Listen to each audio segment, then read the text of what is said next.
Hi welcome back to docs ബിയാഷ്. അപ്പോൾ ഇന്നത്തെ ഈ വീഡിയോയിൽ നമ്മൾ നോക്കാൻ പോകുന്നത് റഷ്യയും ഇന്ത്യയും തമ്മിലുള്ള ഫ്രണ്ട്ഷിപ്പാണ്. ഇന്നത്തെ ജിയോ പൊളിറ്റിക്സ് എടുത്തു നോക്കുകയാണെങ്കിൽ റഷ്യയും ഇന്ത്യയും നല്ല ഫ്രണ്ട്ഷിപ്പാണ്. അതായത് നല്ല രണ്ട് സൗഹൃദങ്ങളാണ്. അതായത് റഷ്യക്കെതിരെ എന്തെങ്കിലും ഒരു തീരുമാനം യുഎനിലെല്ലാം എടുക്കുകയാണെങ്കിൽ ഇന്ത്യയും അതിന് എതിരായിട്ട് വോട്ട് ചെയ്യുള്ളൂ. അതുപോലെ തന്നെ ഇന്ത്യക്കെതിരെ വരികയാണെങ്കിൽ അത് റഷ്യയും ഇന്ത്യക്ക് അനുകൂലമായിട്ടുള്ള വോട്ടോ ചെയ്യുള്ളൂ. പക്ഷേ നമുക്ക് ഇൻഡിപെൻഡൻസ് കിട്ടുന്നതിന് മുമ്പ്, അതായത് 1947 മുമ്പ് റഷ്യക്കാർക്ക്, അതായത് അന്നത്തെ സോവിയറ്റ് യൂണിയൻ ഉണ്ടായിരുന്ന ആൾക്കാർക്കെല്ലാം തന്നെ നമ്മുടെ ഇൻഡിപെൻഡൻസിന് കാരണമായി നിന്ന് ഗാന്ധിനെയും നെഹ്റുവിനെയും ഇഷ്ടമല്ലായിരുന്നു എന്ന് പറഞ്ഞു കഴിഞ്ഞാൽ നിങ്ങൾ വിശ്വസിക്കുമോ? എന്നാൽ ഇത് തന്നെയായിരുന്നു സത്യം. അതായത് അന്നത്തെ സോവിയറ്റ് യൂണിയൻ ഉണ്ടായിരുന്ന ആൾക്കാരും തന്നെ ഗാന്ധിനെയും നെഹ്റുവിനെയും വിശ്വസിച്ചു. പിന്നെ എങ്ങനെയാണ് ഇന്നത്തെ ഇത്രയും വലിയൊരു ഫ്രണ്ട്ഷിപ്പ് ഇന്ത്യയും റഷ്യയുമായിട്ട് ഉണ്ടായേ എന്നായിരിക്കും പലർക്കും സംശയം. അതാണ് നമ്മൾ ഇന്നത്തെ ഈ വീഡിയോ നോക്കാൻ പോകുന്നത്. അപ്പോൾ ഇത് രണ്ട് പാർട്ടായിട്ടായിരിക്കും നമ്മൾ ചെയ്യാൻ പോകുന്നത്. അതായത് എന്തുകൊണ്ടാണ് അന്നത്തെ ഗാന്ധിനെയും നെഹ്റുവിനെയും അന്നത്തെ സോവിയറ്റ് യൂണിയൻ ഉണ്ടായിരുന്ന ആൾക്കാരെല്ലാം വെറുത്തത്, അതിനുശേഷം പിന്നീട് എങ്ങനെയാണ് ഇത്രമാത്രം ഒരു സ്ട്രോങ് അലൈസ് നമുക്ക് ഇന്ത്യക്കാർക്ക് റഷ്യക്കാരുമായിട്ട് സ്ഥാപിച്ചെടുക്കാൻ പറ്റിയത് ഉള്ള കാര്യങ്ങളാണ് നമ്മൾ ഇന്നത്തെ ഈ വീഡിയോ ഡീറ്റെയിൽ ആയി ഡിസ്കസ് ചെയ്യാൻ പോകുന്നത്. അപ്പോൾ ഇത്തരത്തിലുള്ള വീഡിയോകൾ, അതായത് ജിയോ പൊളിറ്റിക്സ് അങ്ങനെയുള്ള എഡ്യൂക്കേഷൻ പരമായിട്ടുള്ള വീഡിയോകൾ നിങ്ങൾക്ക് ഇഷ്ടപ്പെടുകയാണ് എന്നുണ്ടെങ്കിൽ താഴെ കാണുന്ന thumbs button, subscribe button, bell icon ഒക്കെ പ്രസ് ചെയ്യമാക്കരുത്. ഇപ്പോൾ വീഡിയോ കിടക്കാം.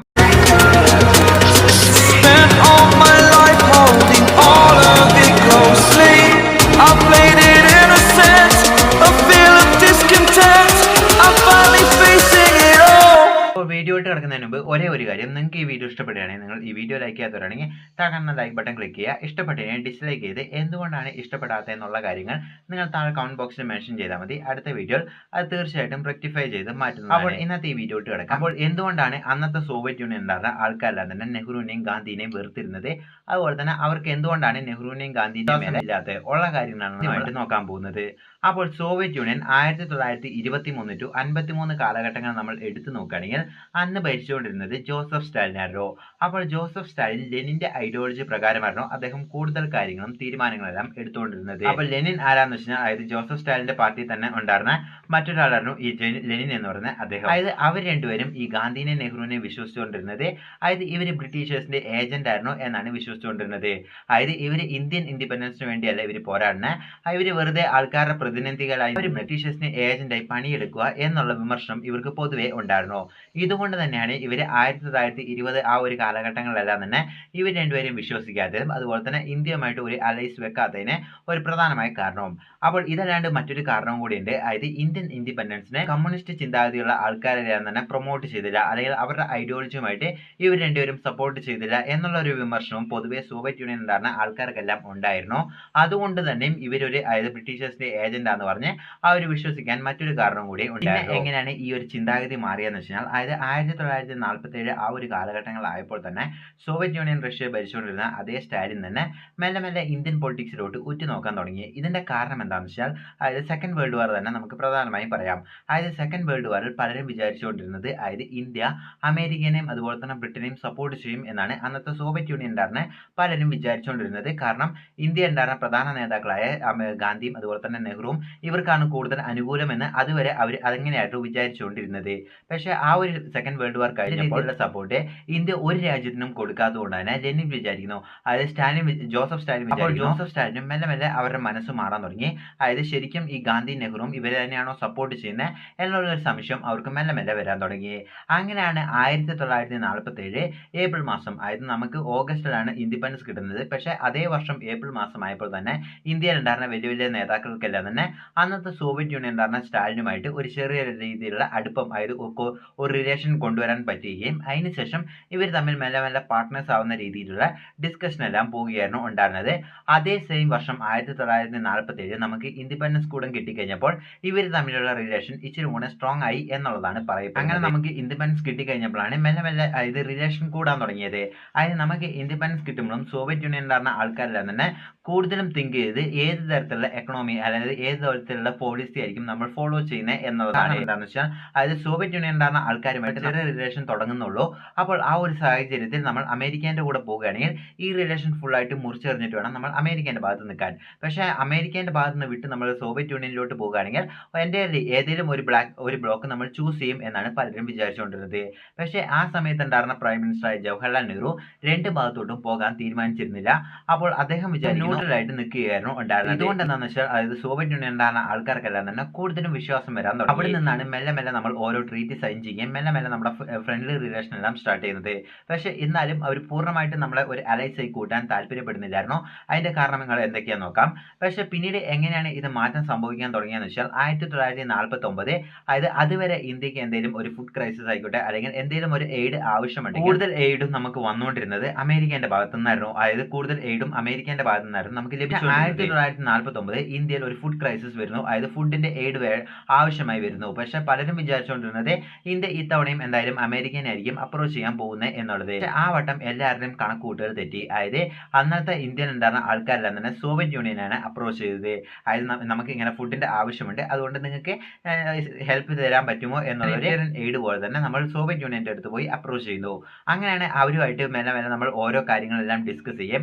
അതുപോലെ തന്നെ എന്തെല്ലാം ലാഭങ്ങളാണ് അങ്ങോട്ടും ഇങ്ങോട്ടും എല്ലാം റിട്ടേൺസ് എല്ലാം കരുതിയതിനു ശേഷം 1951 ആയപ്പോൾ അന്നത്തെ ഇന്ത്യയും അതുപോലെ തന്നെ സോവിയറ്റ് യൂണിയനും ഒരു അഗ്രിമെന്റ് സൈൻ ചെയ്യുന്നു.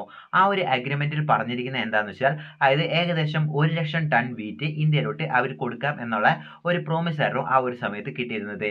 അന്ന് അത് ഇന്ത്യക്ക് സംബന്ധിച്ചോളം ഒരു വലിയൊരു കാര്യമായിരുന്നു. കാരണം എന്താണെന്ന് വെച്ചാൽ അതായത് നമ്മൾ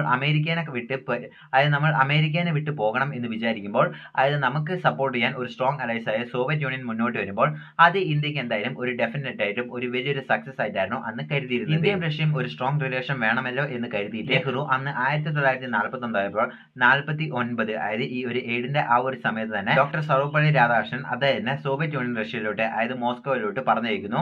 അവിടെ അദ്ദേഹം ആ ഒരു കാര്യങ്ങളെ കുറിച്ചെല്ലാം ഡിസ്കസ് ചെയ്യുന്നു.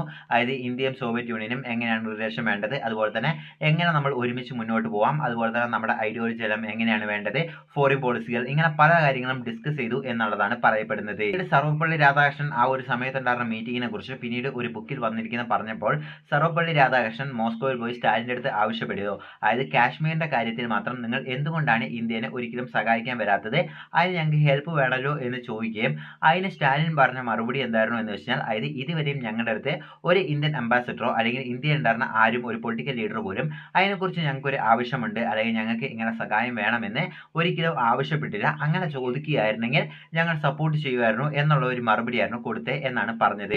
ഇപ്പോൾ എന്നാൽ ഞാൻ ഇവിടെ വെച്ച് ചോദിക്കുകയാണ്, ഇനി തൊട്ട് ഞങ്ങൾക്ക് കാശ്മീരിന്റെ കാര്യത്തിൽ നിങ്ങളുടെ സഹായം വേണമെന്ന് ആവശ്യപ്പെടുകയായിരുന്നു. തൊട്ടാണ് റഷ്യ അതായത് ഇന്ത്യയുടെ കാശ്മീരിന്റെ ആ ഒരു ഭാഗത്തിലും അതായത് ഇന്ത്യക്ക് അനുകൂലമായ തീരുമാനങ്ങൾ എടുക്കാൻ തുടങ്ങിയത്.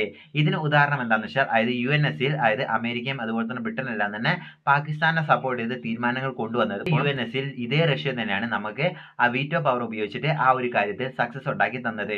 അപ്പോൾ ഇങ്ങനെ പലതരത്തിലും അതായത് വീറ്റോ ഉപയോഗിച്ച് റഷ്യ നമ്മളെ പലതരത്തിലും UNSCയിൽ രക്ഷിച്ചിട്ടുണ്ട്. അത് പിന്നീടുള്ള കാര്യങ്ങളെല്ലാം നമുക്ക് ഓരോന്നായി ഡിസ്കസ് ചെയ്യാം. പക്ഷേ അതിനു മുമ്പ് ഒരു വലിയ ഇമ്പോർട്ടന്റ് ആയ ഒരു ഈവന്റ് സംഭവിച്ചു. അതായത് 1953 ജോസഫ് സ്റ്റാലിൻ മരിക്കുന്നത്.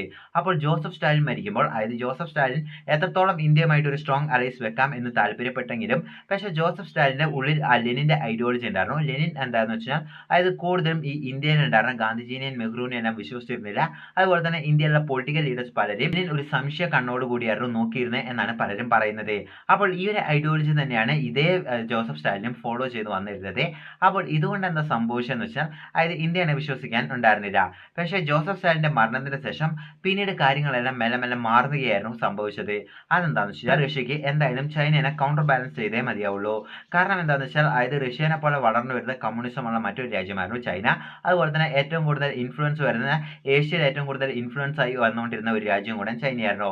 അപ്പോൾ ഇവരെ കൗണ്ടർ ബാലൻസ് ചെയ്യണമെങ്കിൽ ഇന്ന് ഇപ്പോൾ അമേരിക്ക എങ്ങനെയാണോ ചൈനയെ കൗണ്ടർ ബാലൻസ് ചെയ്യാൻ വേണ്ടി ഇന്ത്യയുടെ കൂടെ നിൽക്കുന്നത്, അതേപോലെ തന്നെ റഷ്യ വിചാരിക്കുന്നു അതായത് ചൈനയെ കൗണ്ടർ ബാലൻസ് ചെയ്യാൻ വേണ്ടി നമ്മൾ ഇന്ത്യയുടെ കൂടെ പോകാം എന്നുള്ള ഒരു തീരുമാനം സ്റ്റാലിന്റെ മരണത്തിനോട് തുടർന്ന് അവരെല്ലാം തന്നെ എടുക്കുകയായിരുന്നു ഉണ്ടായിരുന്നത്. അങ്ങനെയാണ് 1955 അതായത് ലെനിന്റെ മരണത്തിന് ശേഷം പിന്നീട് അടിക്കടി നെഹ്റു പലതവണ അതായത് സോവിയറ്റ് യൂണിയനുമായിട്ട് അപ്രോച്ച് ചെയ്യാനും അതുപോലെ തന്നെ അവിടെ പോയി വിസിറ്റ് ചെയ്യുകയും ചെയ്തു.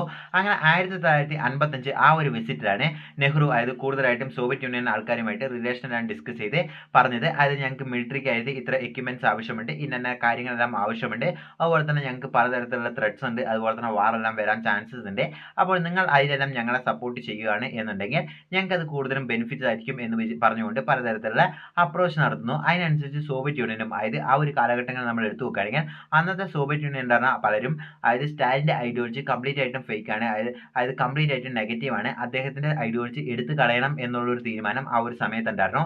ഇത് ഇന്ത്യക്ക് ഒരു അനുകൂലമായ തീരുമാനമായി മാറുകയും അതുകൊണ്ട് എന്താണെന്ന് വെച്ചാൽ അതായത് അന്നത്തെ സോവിയറ്റ് യൂണിയൻ ഉണ്ടായിരുന്ന ആൾക്കാരെല്ലാം തന്നെ ഇന്ത്യനെ കൂടുതലും അവരുടെ ഒരു അലൈസ് ആയി തന്നെ ട്രീറ്റ് ചെയ്യാനും അതുപോലെ തന്നെ ഇന്ത്യക്ക് വേണ്ട ആനുകൂല്യങ്ങളും എയ്ഡ്സ് എല്ലാം തന്നെ അവർ കൊടുക്കാനും തുടങ്ങി. അങ്ങനെ ഒരു എഗ്രിമെന്റിൽ വന്നതിന് ശേഷമാണ് ആണ് 1962 ഇൻഡോ ചൈന വാർ നടന്നപ്പോഴും 1971 ഇൻഡോ പാകിസ്ഥാൻ വാർ നടന്നപ്പോഴും ഈ തീരുമാനങ്ങളെല്ലാം ഉള്ളതുകൊണ്ടും അതുപോലെ തന്നെ നെഹ്റുവിന്റെ കണ്ടിന്യൂസ് അപ്രോച്ച് എല്ലാം വന്നതിന് ശേഷം അതുപോലെ തന്നെ 1971 ആ ഒരു വാർ ആയപ്പോൾ തന്നെ ഇന്ദിരാഗാന്ധിയും കൂടുതലായിട്ടും ഈ സോവിയറ്റ് യൂണിയൻ റഷ്യയുമായിട്ട് കൂടുതലായിട്ടും ഒരു അടുപ്പം കാണിക്കാൻ തുടങ്ങിയപ്പോൾ ഇവർക്ക് കൂടുതലായിട്ടും ഇന്ത്യ ഒരു സ്ട്രോങ് അലൈസും അതുപോലെ തന്നെ അവർ ഒരു ബെസ്റ്റ് ഫ്രണ്ട്സ് ആയി അവർ കരുതാൻ തുടങ്ങിയതിന് ശേഷമാണ് 1962 ഇന്ത്യയുടെ വാർ ഉണ്ടായിരുന്നപ്പോഴും അവർ ചൈനയുടെ കൂടെ നിൽക്കാതെ ഇന്ത്യയുടെ കൂടെയാണ് അവർ കൂടുതലും നിന്നത്.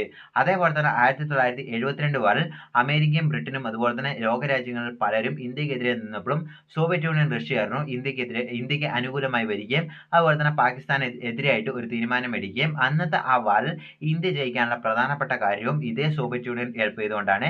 അതിൽ ഒരുപക്ഷെ ഇന്ന് ഇന്ത്യ എന്ന് പറയുന്ന രാജ്യം പോലും ഉണ്ടാവാത്ത സാഹചര്യം തന്നെ അന്ന് ഉണ്ടാവാൻ ചാൻസസ് ഉണ്ടായിരുന്നു. പക്ഷെ അന്ന് കറക്റ്റ് ആയിട്ട് സോവിയറ്റ് യൂണിയൻ ഹെൽപ്പ് ചെയ്തുകൊണ്ടാണ് ആ ഒരു കാര്യം മാറിയത്. അപ്പോൾ ഇങ്ങനെയാണ് സോവിയറ്റ് യൂണിയൻ ഉണ്ടായിരുന്ന ആൾക്കാർക്കെല്ലാം തന്നെ ഗാന്ധി നെഹ്റുവുമായിട്ടുള്ള തെറ്റിദ്ധാരണകളെല്ലാം മാറുകയും അതുപോലെ തന്നെ സ്റ്റാലിന്റെ ഐഡിയോളജി എല്ലാം വിടാൻ തുടങ്ങിയതിന് ശേഷമാണ് അവർ കൂടുതലായിട്ടും ഇന്ത്യനെ ഒരു സ്ട്രോങ് അലൈസ് ആയി കാണുകയും പിന്നെ മെല്ലെ മെല്ലെ ഹെൽപ്പ് ചെയ്യാനും എയ്ഡ് എല്ലാം തരാനും തുടങ്ങിയത്. അപ്പോൾ ഇതിന്റെ സെക്കൻഡ് പാർട്ട് ഉണ്ട്, അതായത് 1971 ആ ട്രീറ്റിലോട്ടാണ് നമ്മൾ സെക്കൻഡ് പാർട്ടിൽ ഉദ്ദേശിച്ചിരിക്കുന്നത്. അതായത് ആ ഒരു ട്രീറ്റി എന്താണ്, എന്തുകൊണ്ടാണ് സൈൻ ചെയ്തത്, അതുപോലെ തന്നെ അത് ഇപ്പോഴും വാലിഡ് ആണോ, അതുപോലെ തന്നെ ഇന്ദിരാഗാന്ധി എന്തെല്ലാം കാര്യങ്ങളാണ് റഷ്യയുമായി സൈൻ ചെയ്തിരിക്കുന്നത് ഉള്ള കാര്യങ്ങളെല്ലാം നമ്മൾ സെക്കൻഡ് പാർട്ടിൽ ഡിസ്കസ് ചെയ്യുന്നതാണ്. അപ്പോൾ ഈ വീഡിയോനെ കുറിച്ചുള്ള അഭിപ്രായങ്ങൾ നിങ്ങൾ താഴെ കമന്റ് ബോക്സിൽ മെൻഷൻ ചെയ്യുക. ഇത് മനസ്സിലായിട്ടില്ല എന്നുണ്ടെങ്കിലും നിങ്ങൾ താഴെ കമന്റ് ബോക്സിൽ മെൻഷൻ ചെയ്യുക. എന്തായാലും നമ്മൾ അടുത്ത വീഡിയോ അതെല്ലാം റെക്ടിഫൈ ചെയ്ത് അതെല്ലാം ക്ലിയർ ചെയ്ത് അടുത്ത വീഡിയോയിൽ ചെയ്യുന്നതാണ്. അപ്പോൾ വീഡിയോ ഇഷ്ടപ്പെടുകയാണെങ്കിൽ നിങ്ങൾ താഴെ കാണുന്ന like button, subscribe button, bell icon ഒക്കെ പ്രസ് ചെയ്യാൻ മറക്കരുത്. See you next video.